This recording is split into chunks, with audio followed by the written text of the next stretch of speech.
Hello, I am Tarık Toros. Welcome to What's Happening in Turkey. A rising candidate from prison. The ruling party is divided. In Turkey, President Erdoğan's main rival, Istanbul Mayor Ekrem İmamoğlu, has been behind bars for 4 months. Yet during this time, he hasn't been forgotten, hasn't stopped fighting, and hasn't lost public support. On the contrary, the gap between him and Erdoğan continues to widen. İmamoğlu is the presidential candidate for the main opposition party, CHP. The party's leader, Özgür Özel, holds at least 2 rallies every week to keep the issue in the spotlight.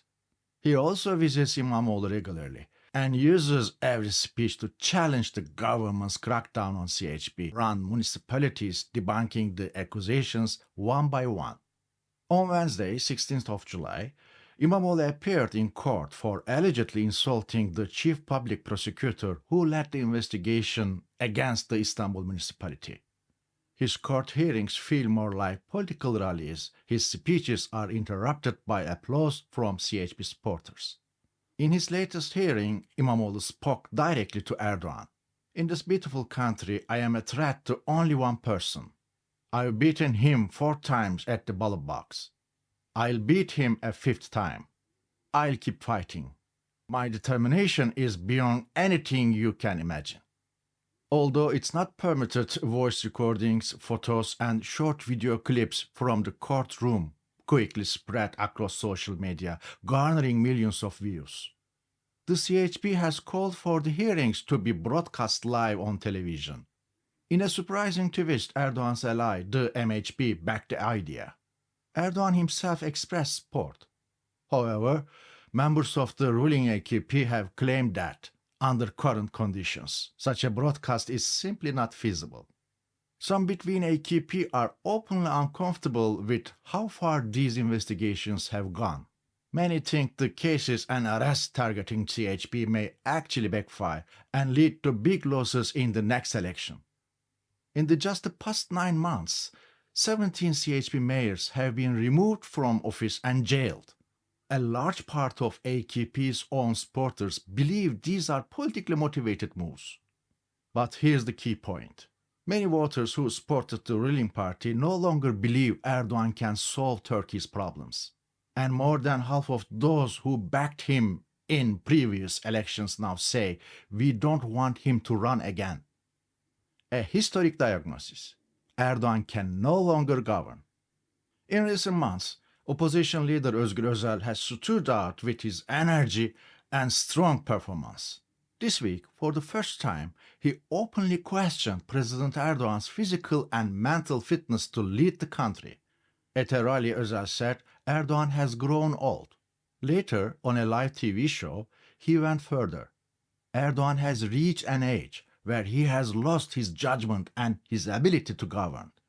Blinded by ambition, he has become someone who has lost touch with reality, jailing his opponents and showing no regard for democracy. With these words, Özel made a clear point. The president of Turkey is no longer mentally fit to govern. He also suggested that Erdoğan's statements should no longer be taken seriously. This isn't a secret. Many people who have recently spoken with Erdoğan or closely followed his public appearances share the same view. These days, most of Erdoğan's meetings and events happen inside the presidential palace. He rarely leaves. When he travels abroad, it's only when absolutely necessary, and usually for just 1 day. He reads all of his speeches from a written script or a teleprompter. In parliament, he walks slowly, often holding on to his bodyguards. He often appears to struggle with journalists' questions and is frequently seen giving unrelated answers. Using Signal declared a crime. This week, a surprising detail emerged from the ongoing investigations targeting opposition-run municipalities in Turkey.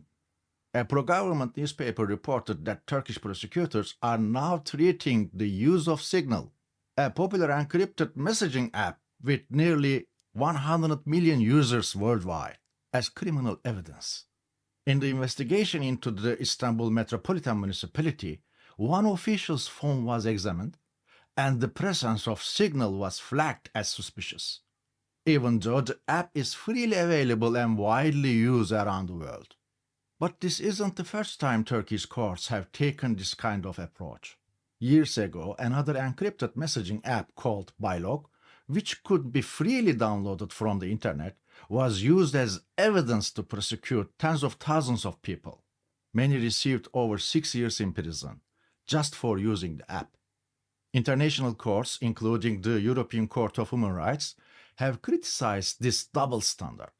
Turkish courts have often turned a blind eye when it comes to government allies, but targeted opposition groups with harsh punishments, treating encrypted messaging apps as proof of guilt, even without any other evidence.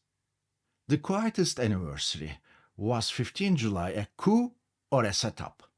This week marked the 9th anniversary of the attempted coup on 15th of July in Turkey, but this year's event were the quietest yet, with low public turnout and minimal attention. Public belief that 15th of July was a real coup attempt is fading fast. The change is visible in the comments beneath pro-government social media posts, where many openly question the official narrative. 9 years later, people are now saying out loud, 15th of July, labeled as a coup attempt, became a turning point, a moment that President Erdoğan used to shift the country toward an authoritarian civilian regime. In recent years, the core of the story itself is being questioned more seriously.